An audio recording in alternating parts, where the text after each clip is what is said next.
हरिहन्तो भगवन्त इन्द्रमहिता सिद्धास्य सिद्धीश्वरा आचार्य जिनिशासिडोन्नतिकरा पूजा उपाध्यायका श्री सिद्धांत सुपाठका मुनिवरा रत्नत्रयाराधका पंचेते परमेष्टिना प्रतिदिनं कुर्वन्तु ते मंगलम।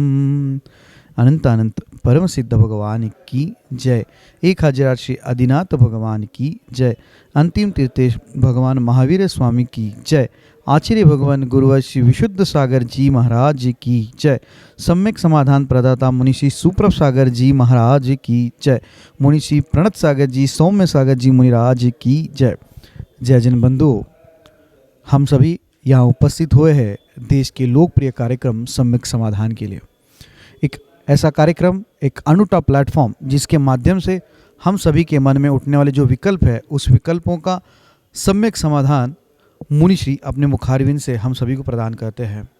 कितने अहोभाग्य के वो क्षण होंगे जिस क्षण में अपने मन में उठने वाले विकल्पों का समाधान पंचम परमेष्टि साधु परमेष्टि के मुखारविंद से हम सभी को प्राप्त होता है।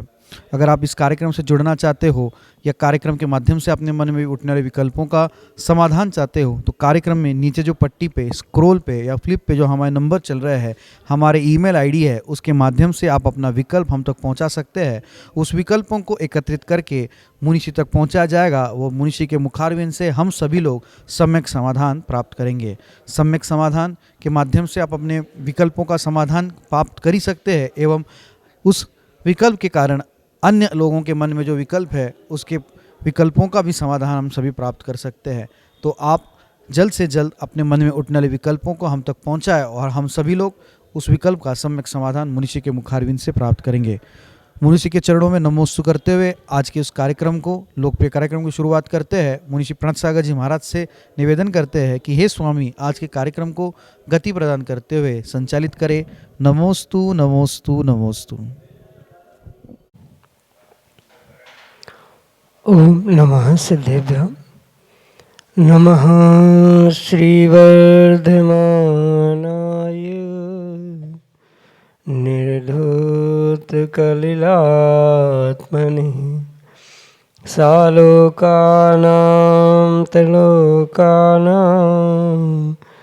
यद्विद्यादर्पणायते यद्विद्यादर्पणायते। पंच परमेष्टि भगवान की परम पूज्य आचार्य भगवंत गुरुवर विशुद्ध सागर जी मुनि महाराज की, परम पूज्य मुनि श्री सुप्रभ सागर जी महाराज जी की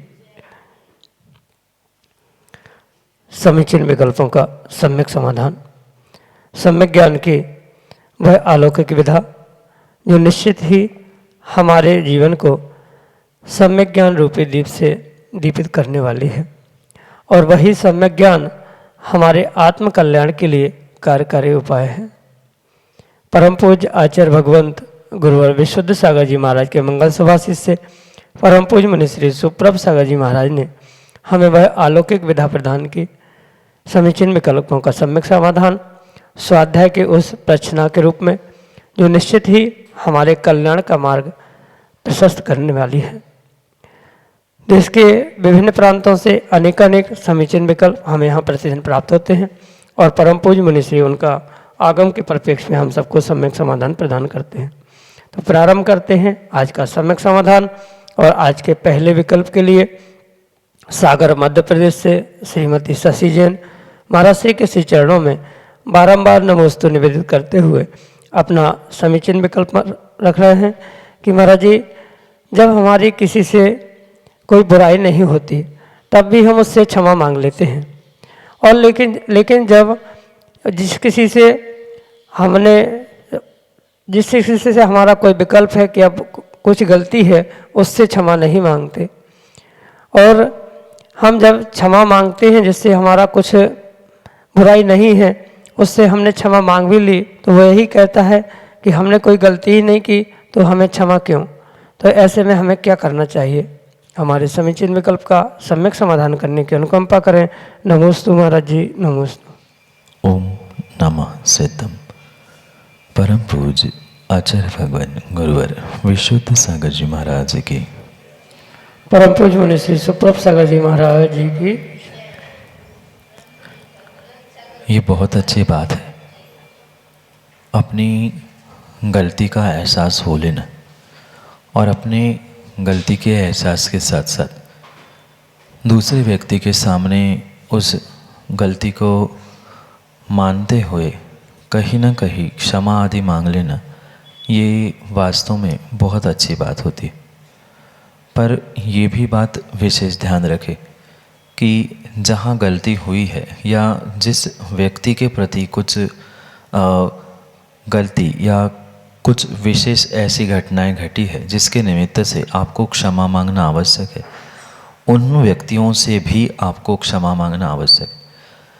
क्योंकि जिनके साथ कुछ दुर्व्यवहार हुआ ही नहीं है, जिनसे कुछ बुराई हुई ही नहीं है, उनसे क्षमा मांगने से विशेष फल मिलने वाला नहीं है। ठीक है, क्षमा मांगने से क्षमा मांगना अच्छी बात है, पर वास्तव में जिनके साथ बुराई हुई है, लड़ाई हुई है, उन जीवों के सामने या उनसे क्षमा मांगेंगे तो वह आपकी गलती का प्रक्षालन होने का या उस गलती में सुधार होने की थोड़ी सी संभावना हो सकती। इसलिए जैसे सभी लोगों के प्रति आप क्षमा भाव धारण करते हैं, सभी लोगों से, सभी जीवों से क्षमा की भावना के साथ क्षमा को धारण करते हुए क्षमा मांगते भी हैं, बिल्कुल उसी प्रकार से यहाँ जिनके प्रति आपने कोई बुराई की है, जिनके निमित्त से कोई गलती हुई है, उनसे भी क्षमा मांगने का प्रयास करने की आवश्यकता है।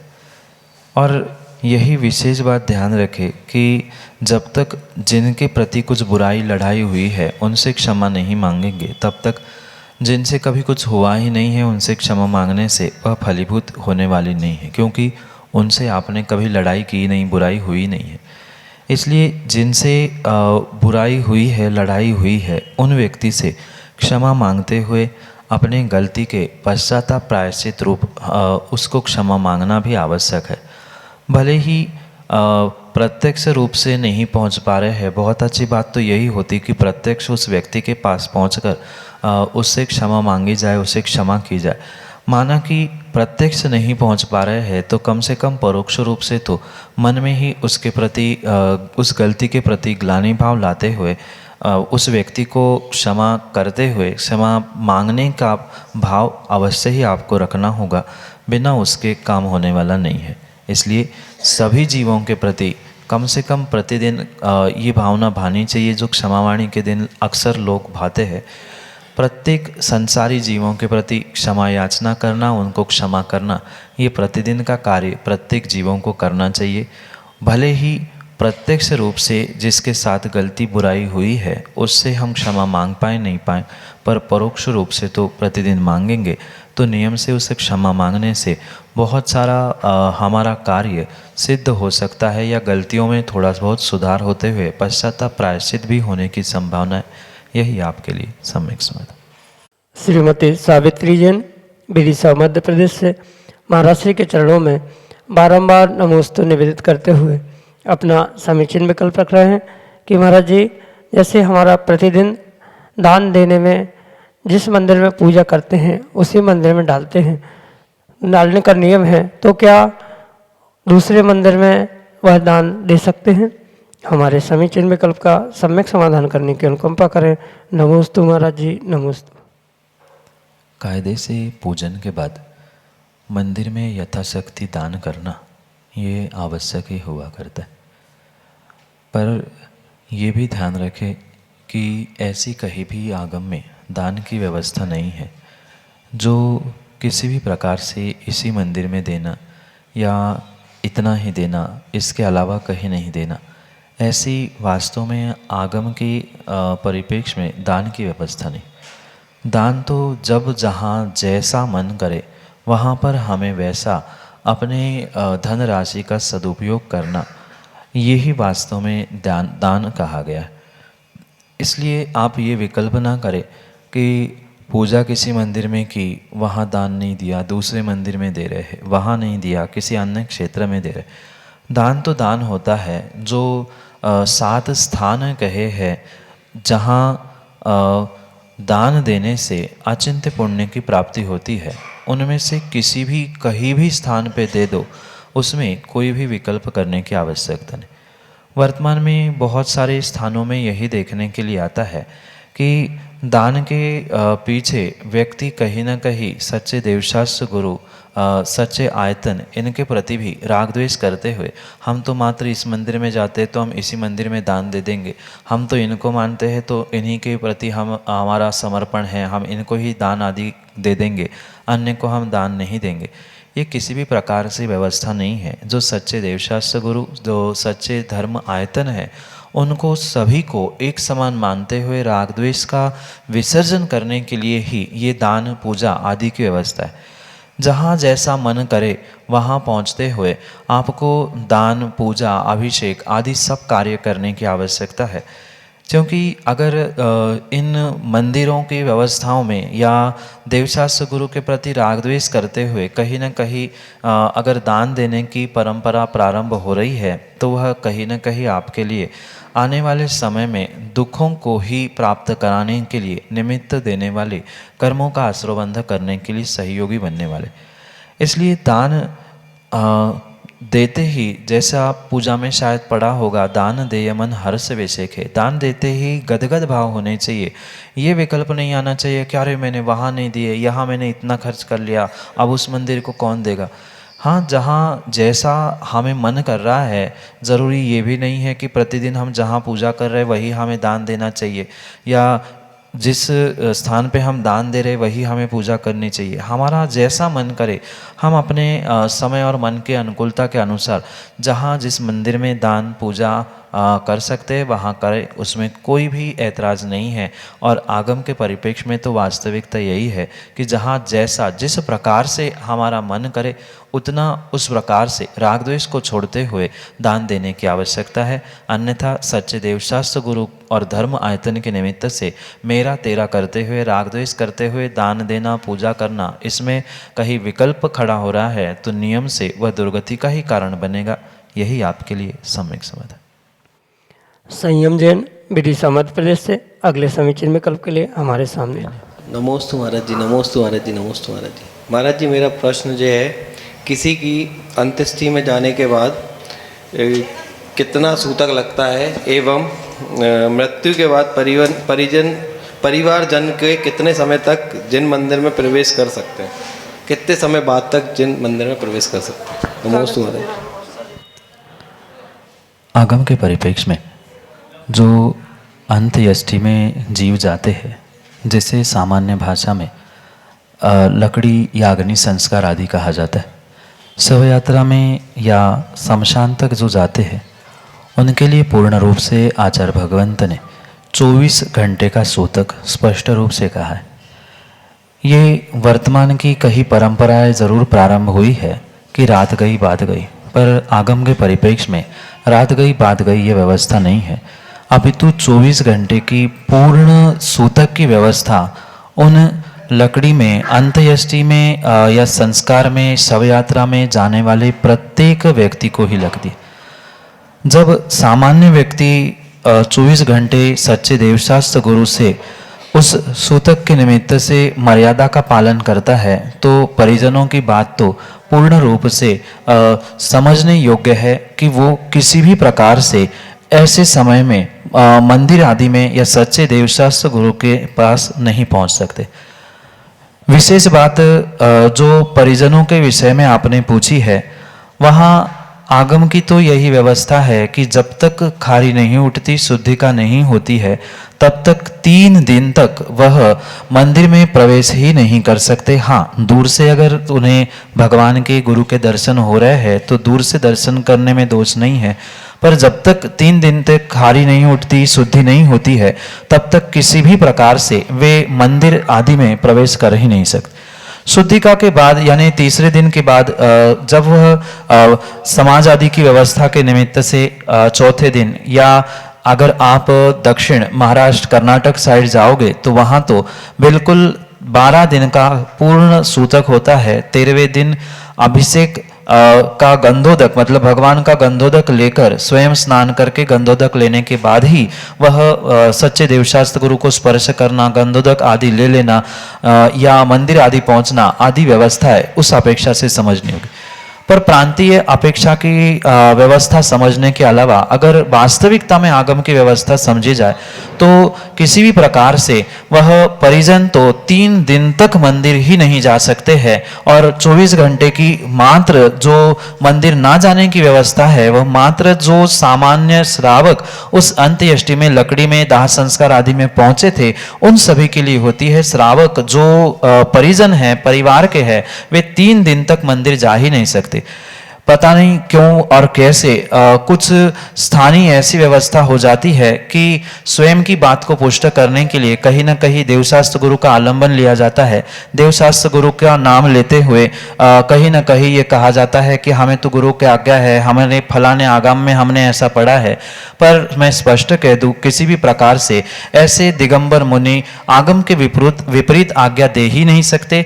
उनके मौन को ही अगर आपने स्वीकृति मानकर अपने मनमर्जी का काम कर लिया तो वह दिगंबर मुनि की स्वीकृति नहीं कहलाती है।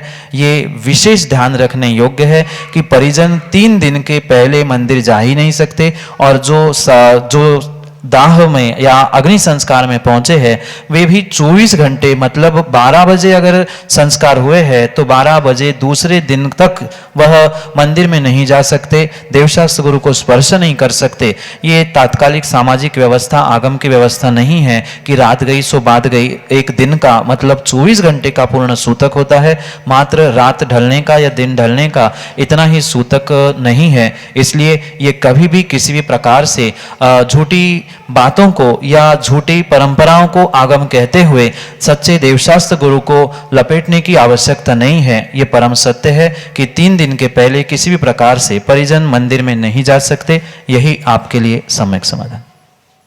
श्रीमती पूजा जैन, विदिशा मध्य प्रदेश से, अगले समीचीन विकल्प के लिए। नमोस्तु महाराज जी, नमोस्तु महाराज जी, नमोस्तु महाराज जी। मेरा प्रश्न यह है कि आजकल हमारे घर परिवार के बच्चे दूसरी समाज में शादी करने लगे हैं, मतलब जैन समाज के अलावा दूसरी समाज की बहुएं लाने लगे हैं। ऐसे में हमें उनकी शादियों में जाना चाहिए या नहीं, और अगर जाते हैं तो हम अपनी बेटियों को क्या संदेश देते हैं? माँ, वर्तमान में यही तो सबसे बड़ी समस्या है। कुछ बड़े लोग कहते हैं, करते हैं तो उसको समाज का कोई भी व्यक्ति विरोध नहीं करता, पर वही कोई छोटा व्यक्ति, गरीब व्यक्ति करता है तो उस पर 50 नहीं पूरी समाज उंगली उठाती है। ये आगम की व्यवस्थाओं को बहुत अच्छे से समझने की आवश्यकता है। रात्रि विवाह करना, विजाति विवाह करना, ये किसी भी प्रकार से आगम में आज्ञा प्रदान किया हुआ कार्य है ही नहीं है। जब इसका आगम में विधान ही नहीं है तो ऐसे कार्य करने वालों के शादी विवाह में या संबंध में, कार्यक्रम में पहुंचना, भले ही व्यवहार निभाने के लिए पहुंच रहे हैं, पर ये ध्यान रखें कि वहाँ कृत कारित अनुमोदना से जो हमारे आगम में पुण्य पाप की व्यवस्था कही है वह तो पूर्ण रूप से लगी। जब आप स्वयं नहीं कर रहे हो, आपका नियम है माना कि, और ऐसे करने वाले व्यक्ति के कार्यक्रम में या विवाह आदि में आप पहुंच रहे हैं तो कहीं ना कहीं अनुमोदना अवश्य ही होती है, और अनुमोदना हुई तो नियम से ही पाप भी आपको बिल्कुल उतना ही लगेगा जितना उन्होंने साक्षात कृत्य करते हुए पाप कमाए।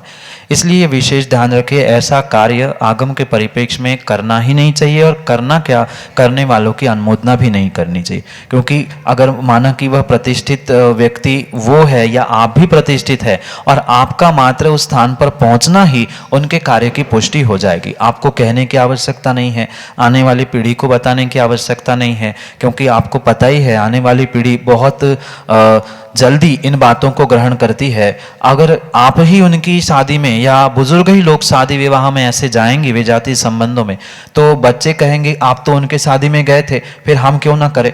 इसलिए ध्यान रखें, जो ये संस्कार आदि भी दिए जाते हैं, जो कि आपके विदिशा में 30 तारीख को उपनीति संस्कार होने वाले हैं, ये विशेष इसी बात को ध्यान रखते हुए, मद्देनजर रखते हुए ही युवा और युवतियों के लिए विशेष करके ये संस्कार दिए जाने वाले हैं, जिसके माध्यम से ये वर्तमान वर्तमान में विजातीय शादी आदि की जो समस्या देखने में आ रही है ये कम हो, इसलिए ये ध्यान रखें कि बुजुर्गों को समझना होगा कि हमें क्या करना है, क्योंकि आने वाली पीढ़ी को मात्र सिखाने से नहीं, आप दिखाने से ही सिखा सकते हो। इसलिए ऐसा कार्य करना स्वयं के लिए भी घातक है, आने वाली पीढ़ी के लिए भी घातक है। इसलिए न स्वयं करे, न करने वालों को अनुमोदन दे, अन्यथा आपको भी बराबर उतना ही दोष लगेगा। यही आपके लिए सम्यक समाधान। चेतन जैन, विदिशा मध्य प्रदेश से, अगले समीचीन विकल्प के साथ। नमस्ते महाराज। अभी आपने शंका का समाधान दिया था, उस संदर्भ में मैंने प्रश्न था कि जो श्रावक प्रतिदिन अभिषेक का नियम लिए हुए हैं, मंदिर पूजा पाठ का नियम लिए हुए हैं, वो तो फिर कभी अग्नि संस्कार में जा नहीं सकेंगे। और ऐसी बस्ती जहाँ पे कम ही लोग रहते हैं, तो फिर वो साधर्मी श्रावक उसमें अंत्येष्टि नहीं जाएंगे। बहुत अच्छी बात है कि इस खोटे पंचम काल में प्रतिदिन अभिषेक पूजन करने का किसी व्यक्ति का संकल्प है, पर यहाँ लोक व्यवहार के साथ स्वयं के भी विकल्प को या स्वयं के भी क्रियाओं को समझने की आवश्यकता है। कहीं न कहीं अगर इन्हीं लोक व्यवहारों को लेकर हम अपने आवश्यकों को छोड़ देंगे या आवश्यकों के पीछे लोक व्यवहार छोड़ देंगे तो दोनों भी कार्य उचित नहीं हो सकते।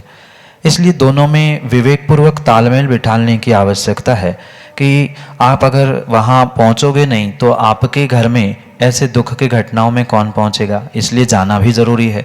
और वहाँ जाओगे तो भगवान का अभिषेक पूजन छूटेगा, आपके नियम में दोष लग रहा है। इसलिए विवेकपूर्वक यही काम करना चाहिए कि जब हमें समय की अनुकूलता मिले, माना कि 12, 1, 2 बजे भी संस्कारों में पहुँचे हैं तो आप अगले 2 बजे के बाद भी पूजा करने के लिए पहुँच सकते हैं। भगवान सुबह की जगह दोपहर में पूजा कर लेंगे तो नाराज़ तो होने वाले हैं नहीं है, वो तो वीतरागी है। और ऐसी विषमता के समय में जैसे कि आप कह रहे हैं वहाँ बहुत कम संख्या है समाज की, वहाँ तो भगवान भी आपके, मंदिर भी चंद घरों का ही है, तो वहाँ दोपहर में पुनः अभिषेक भी कर ले तो भगवान का वीतरागता नष्ट नहीं होगी, ना भगवान नाराज होंगे, ना कोई श्रावक नाराज होने का संबंध है।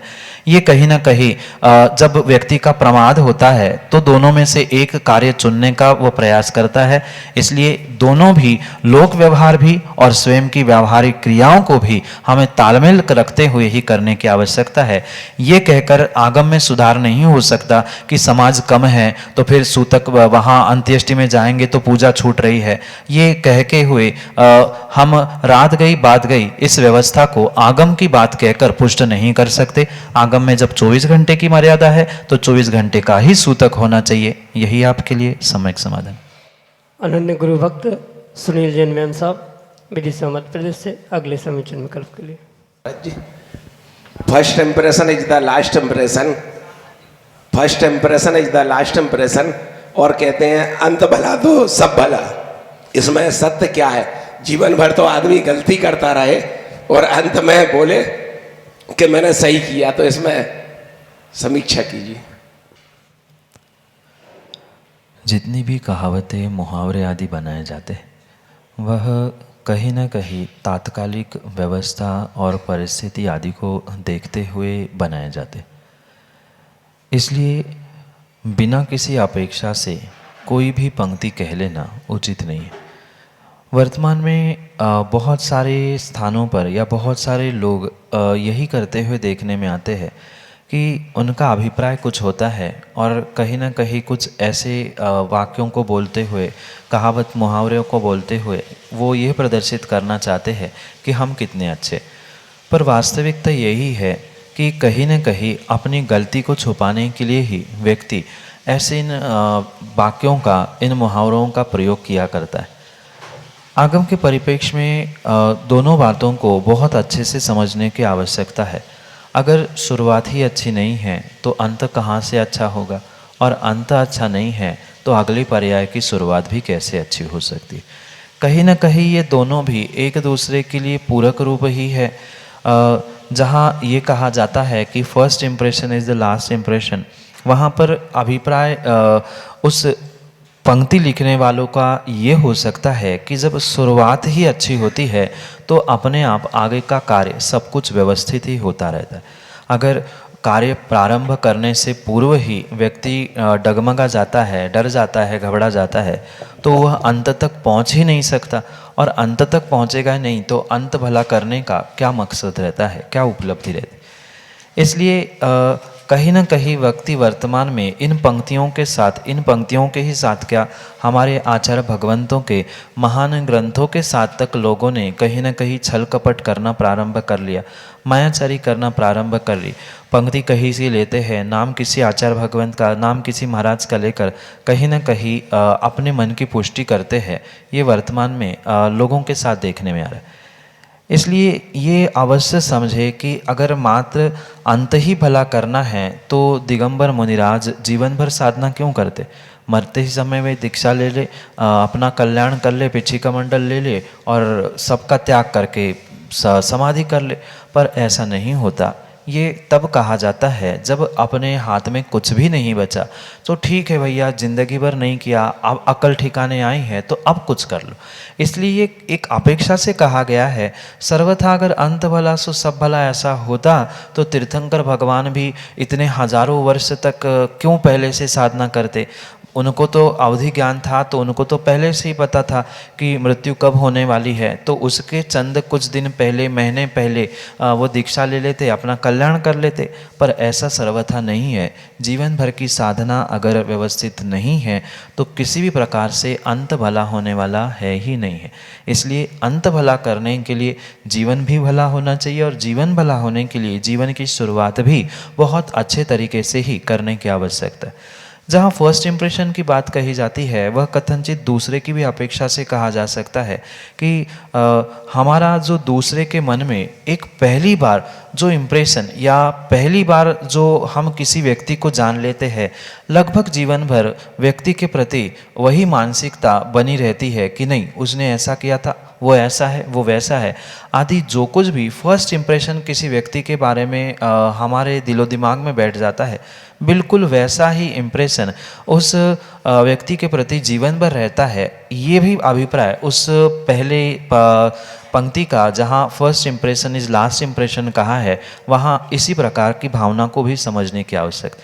क्योंकि अक्सर आपने भी देखा होगा किसी व्यक्ति के प्रति अगर अच्छा हो चाहे बुरा हो, जो व्यक्ति एक बार सोचता है वह पुनः आगे कुछ भी कर ले, पर वह एक बार दिमाग में जो बैठ गया है कि अमुक व्यक्ति अच्छा है और अमुक व्यक्ति बुरा है, तो हमेशा ही वह ऐसा होता है। ऐसा लगभग देखने में आता है। हाँ, क्वचित कभी कभार ऐसा भी हो सकता है कि सामने वाले की क्रियाओं को देखकर अभिप्राय बदल भी सकता है, पर अधिकांश यही होता है जो एक के प्रति अभिप्राय है वही हमेशा के लिए अभिप्राय बना रहता है। इसलिए इन पंक्तियों के साथ छल कपट न करते हुए अनेकांत से दोनों की अपेक्षा को समझे, शुरुआत, आदि, मध्य, अंत इन सबको व्यवस्थित करना होगा, तो ही जीवन व्यवस्थित हो सकता है। यही आपके लिए सम्यक समाधान। जय जन बंधुओं, हम सभी लाभ ले रहे थे लोकप्रिय कार्यक्रम सम्यक समाधान का। प्रतिदिन की भांति यह कार्यक्रम 5:13 पे यूट्यूब चैनल सुप्रभ उवाच के माध्यम से प्रसारित होता है।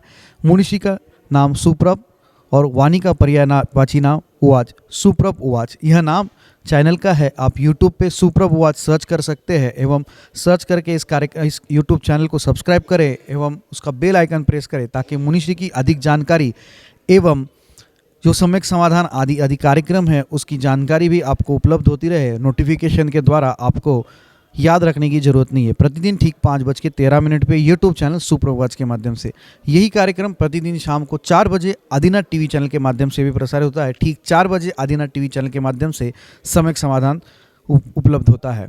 शाम को 7:40 पे जिनवान टीवी के माध्यम से मुनिषी के प्रवचन विगत चातुर्मास्थली विदिशा में सुक्ति मुक्तावली इस अद्भुत ग्रंथ पे हुए थे। उस प्रवचनांश प्रतिदिन शाम को 7:40 पे जिनवान टीवी के माध्यम से प्रसारित होते हैं। आप सभी लोग घर बैठे सुक्ति मुक्तावली इस ग्रंथ का स्वाध्याय करते हुए मुनिषी के वाणी का लाभ ले सकते हैं। प्रतिदिन 2:30 पे 2:30 बजे मुनिषी के प्रवचन आदिनाथ टीवी चैनल के माध्यम से भी प्रसारित होते हैं। आप सभी लोग दोपहर को 2:30 पे आदिनाथ टीवी चैनल के माध्यम से भी मुनिषी के प्रवचन का लाभ ले सकते हैं। आने वाले 30 तारीख से स्टेशन मंदिर विदिशा के प्रांगण से एक भव्य अति भव्य कार्यक्रम का आयोजन होने जा रहा है। उस आयोजन में मुनिश्री अपने कर कमलों के द्वारा श्रावकों के बच्चों के ऊपर संस्कार करेंगे। उस कार्यक्रम का प्रसारण आप यूट्यूब चैनल सुप्रभात के माध्यम से लाइव दे सकते हैं। उस कार्यक्रम का नाम उपनयन संस्कार, उपनयन विधि संस्कार। इस कार्यक्रम का प्रसारण यूट्यूब चैनल के माध्यम से आप देख सकते हैं। एवं दोपहर के सत्र में 30 तारीख को भव्य पिछी परिवर्तन का कार्यक्रम उसी प्रांगण से आयोजित किया गया है। आप सभी लोग उस कार्यक्रम का भी